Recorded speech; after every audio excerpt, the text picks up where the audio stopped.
America chooses race over decency and policy. JPS accused of providing inadequate service while two JDF soldiers shot in shootout with gunmen. This is Undiluted News. Mikey Bones reporting. Democratic Vice President Kamala Harris has called Donald Trump to congratulate the Republican leader on his U.S. presidential election win. President Joe Biden has also called President-elect Trump to congratulate him on his election victory and to invite him to the White House to discuss the transition.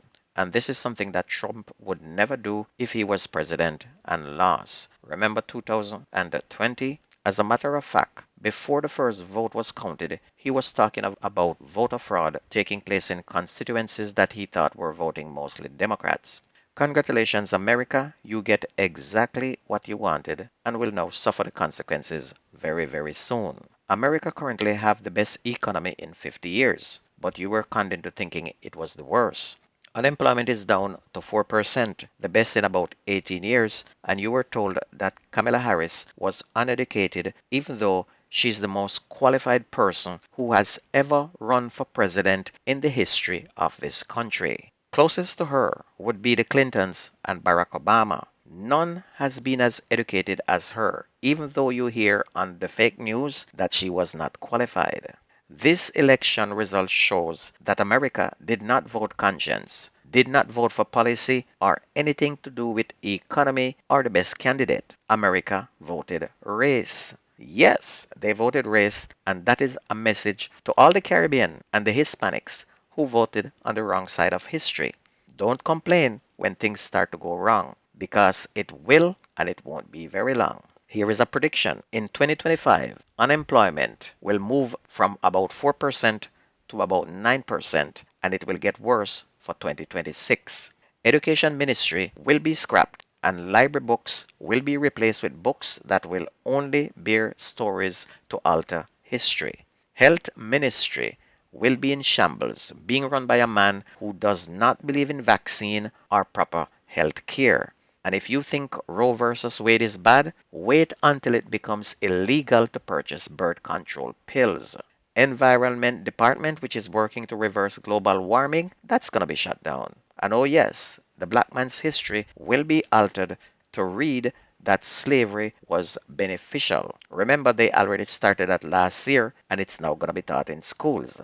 On the international side, it is going to be bad for Europe if the United States withdraw from NATO, as the man said he would do a withdrawal. So quickly, Russia is going to take over Ukraine, they're going to invade Poland, and they're going to annex Latvia, Estonia, Lithuania. Then it's going to be on to Sweden. We have some very rocky roads ahead. Buckle up, people. Mayor of Maypen, Joel Williams, is accusing the Jamaica Public Service Company of providing inadequate service to communities in Clarendon. Mr. Williams said that 3 months after the passage of Hurricane Beryl, a number of fallen utility poles are still down. He said due to the fact that we are still in the hurricane season, one would have expected that replacement poles would have been put in place.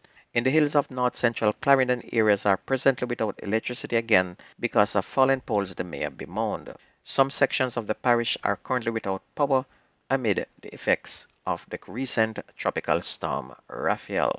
Meanwhile, Prime Minister Andrew Holness said there is no contemplation of a parliamentary general election before the end of the year. Mr. Holness' comments follows a recent public opinion poll by Don Anderson Market Research Services Limited, which shows the opposition People's National Party holding a 9-point lead over the ruling Jamaica Labour Party. The PNP has been pressing Mr. Holness to call a general election constitutionally due by September of next year. But speaking with reporters on Wednesday following the nomination of Councillor Dwayne Smith as the JLP's candidate for St. Andrew Northwestern by-election, Mr. Holness said while elections are essential to democracy, they can also disrupt the government's policy cycle.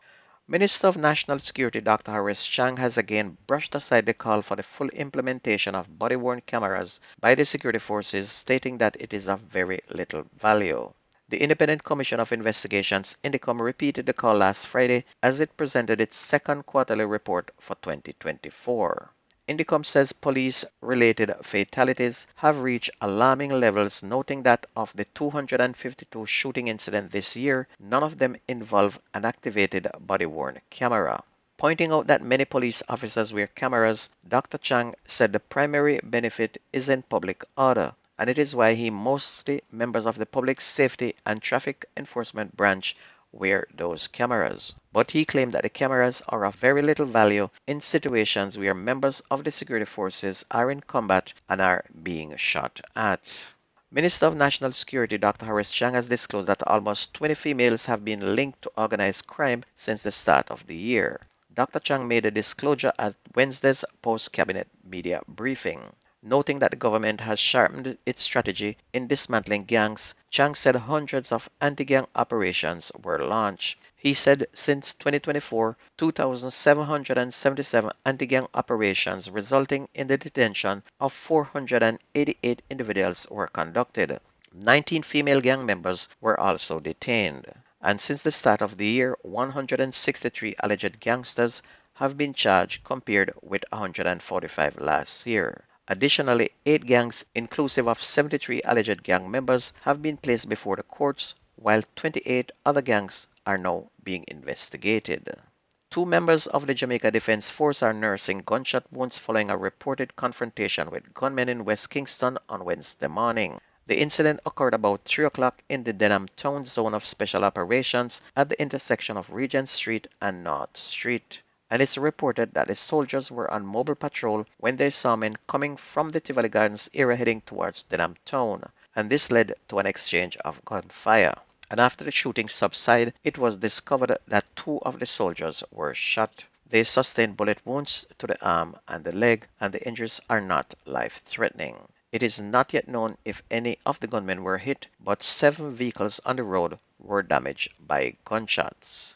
Meanwhile, a woman who was allegedly chopped by a man she had an altercation with 3 days ago has now died of her injuries. The deceased woman has been identified as 29-year-old Sydney Martin, a trouble agent of Truro in Westmoreland. The suspect has been identified as 42-year-old Dwayne Angwin, a businessman from the same community, and he was charged with wounding with intent. However, with the woman dying of her injuries, the police are now preparing to interview and charge him with murder later this week. Police reports are that about 3:30 a.m. on Sunday, Martin, who was believed to be under the influence of alcohol, went on the outside of the suspect's gate and banged on his car with stones.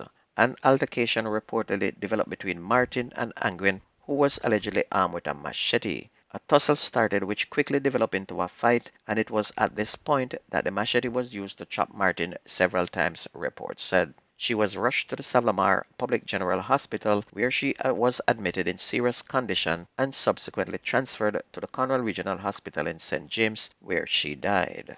On to sports. With the bad weather across Jamaica, all the Costa Cup and Manning Cup games were suspended, and instead we'll see a start of the top 8 tomorrow, with Monroe College facing Ocho in a D-Cup clash. While in Manning Cup, we'll see champions Mona High will face off with Jamaica College, Excelsior will face Hydel, St. Catherine will face Campion College, while Kingston College will battle with Tivoli Gardens. And that's going to be news and sports on your favorite radio. My name is Mikey Bones. Have a good day. I gone.